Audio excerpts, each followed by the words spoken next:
I woke up early this morning and started to binge watch one of my favorite YouTubers, Jael of the Village videos. And in one of her most recent videos, she made a cake from scratch, but at the end of the baking, the cake had a dome and it was cracked. She said she didn't know why because she didn't open the oven during the baking, so I decided I wanted to try to troubleshoot this cake. You're watching the Bear Pantry Show. Jael's content is about living off the land in a small village in Kenya, and I have made one of her recipes before. Earlier this year I made mandazis and those came out perfectly fine. So I wanted to try this recipe because first of all the cake looked moist and it was just a simple thing of the dome and the crack, right? So I'm like, okay, I know that when a cake cracks, sometimes it's the pan that you bake it in, and Jael baked it in a pot, like a pot that you cook on the top of the stove. And I figured the pot could be too small, so the batter had nowhere to go. It had to go up and then crack, right?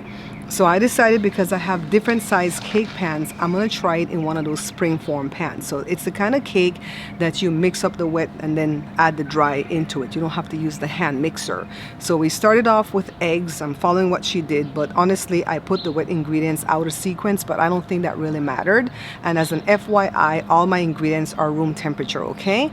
So she said whisk everything after you add each item. So after I did the egg, I whisked. After I did the milk, the sugar, the extract, I just whisked everything like she said to do. All right, so then to add the dry ingredients, it's 2 cups of all-purpose flour to 1 tablespoon of baking powder. So she already had that mix, so I'm just mixing mine, and then you just kind of whisk it into the cake, and this is how the batter will look, you know, super thick. But then Jael split the batter in 2 and put some cocoa powder into half of the batter because she wanted like a marble cake. So I did the same thing, and at first I was using my bigger springform pan because I couldn't judge it with my eyes, and Joe suggested the bigger one. Jada said the smaller one. So I think Joe was having me use like the 9 by 2.5, and I needed the 8 by 2.5. So I went ahead and greased and floured that smaller pan and put the batter in, and I did the marbling thing and I baked it. I checked on it at half hour.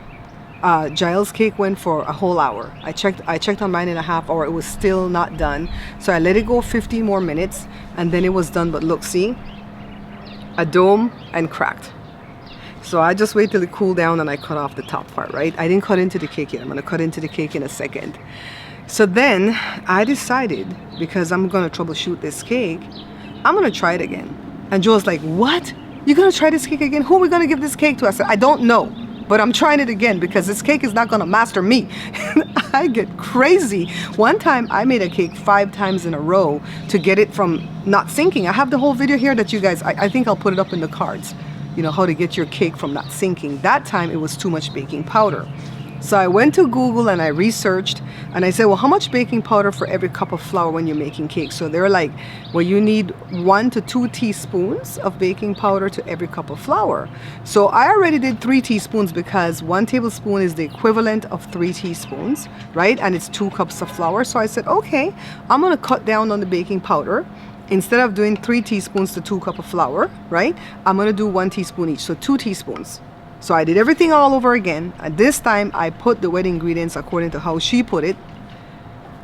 Beat the eggs, add the milk, add the sugar.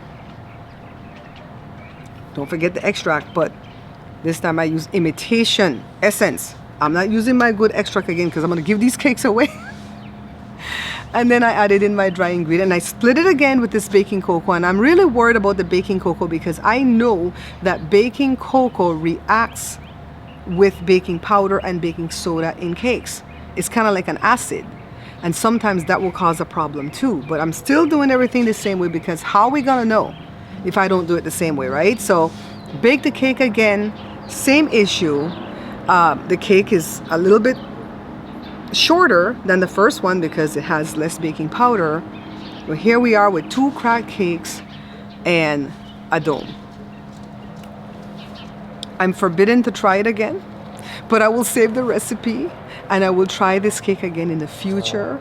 And the next time I try it, I'm gonna do everything the way I did it, but I'm not gonna put that baking cocoa. I'm just gonna bake the cake straight up white cake because I really do feel like that baking cocoa did something to it. So I have a chocolate cake recipe here at my page, and in many of my cookbooks I have this chocolate cake. Let me pause so this thing can go by.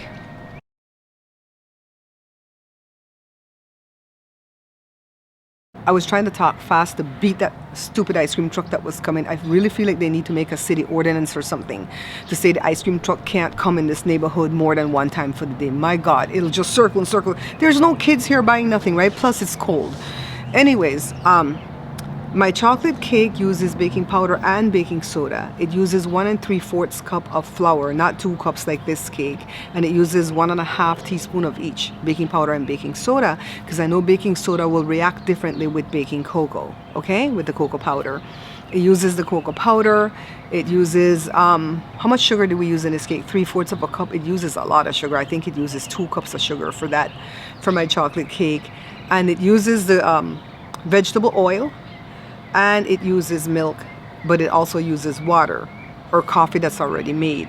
So my cake uses 1/2 cup of oil. This cake uses the same thing. And then a cup of milk. Both cake use a cup of milk, but my cake, you also add a cup of water. And then it becomes very liquidy. So you can't make a tall cake. You have to make it in layers. All right, so I'm looking at that chocolate cake and looking at this cake and seeing how some things were different, you know. So I'm not gonna try the cake again right now, guys. You're gonna have to wait for a future tense to see what happens when I try it again. If one of my viewers would like to try this cake, I'm gonna put the recipe down below, and I'm gonna ask you not to put the baking cocoa into it. Just bake it straight up, and use an 8 by 2.5 pan. If not, you're gonna have to use 2 8 by 2 pans and make it into layers, and come back and tell me what happens or what happened. Okay. Would you guys do that for me? So then we'll have another test. I'm gonna trust you that you follow the recipe just like I told you. Come back and report what you've done and what your results are. All right, so shout out to Jael of the village. I didn't meet Jael in person, but I came across her channel earlier this year, and I think we have become friends. I really do treasure this lady. She's so sweet and kind, and I love her content. And if I miss a week or two because I'm busy doing my own thing, I sit down and I binge watch everything that I've missed. Don't know what's going on out there now, okay? Anyways, guys, thank you so much for watching this video. Don't forget to like, share, and of course, I look forward to your comments down below, all right? Happy New Year! Only 2 people can be sarcastic in life, and it's Sophia from the Golden Girls, and what's his name? Not even me, your husband? No, what's his name? Simon Cowell. This is the best.